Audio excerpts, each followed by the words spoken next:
High, তোমরা সবাই কেমন আছো? চলে এসেছি আবারও একটা খুব সুন্দর দিন, আমার জীবনের কাটানো একটা খুব সুন্দর দিন তোমাদের সাথে শেয়ার করব বলে। ওই যে আগের ভিডিওতে বলেছিলাম যে জীবনের প্রত্যেকটা মুহূর্তগুলো তোমাদের সাথে ভাগ করে নিতে ভালো লাগে। ভাবতে পারিনি যে সত্যিই ভিডিওগুলো প্রত্যেক দিন আপলোড করব বা ভিডিও করব, কিন্তু তোমাদের ভালোবাসা এটা করতে আমাকে কিন্তু বাধ্য করেছে। তো আমি আজকে চলে গেছিলাম কেএফসিতে। তোমরা একটা কথা জানলে একটু অবাকই হবে বটে যে আমি কিন্তু ছোট থেকে চিকেন মাটন খেতাম, একদম ছোটোবেলার কথা বলছি। তারপর গত 10-12 বছর আমি কিন্তু চিকেন মাটন খাইনি। কেন খাইনি তার সেই গল্পটা তোমাদের সাথে আরেকটা ভিডিওতে করব।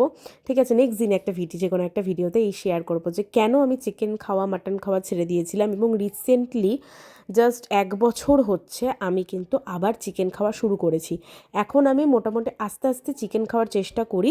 চিকেনের যে পকোড়াগুলো হয় বা মানে একদম বোনলেস চিকেনটা খাচ্ছি, চেষ্টা করছি খাওয়ার।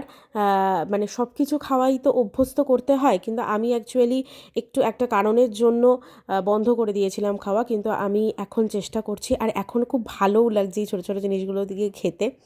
তো তোমাদের সাথে দেখা হচ্ছে নেক্সট ভিডিওতে। অবশ্যই তোমরা আমাকে কমেন্ট করো, লাইক করো। দেখা হচ্ছে নেক্সট ভিডিওতে। টাটা।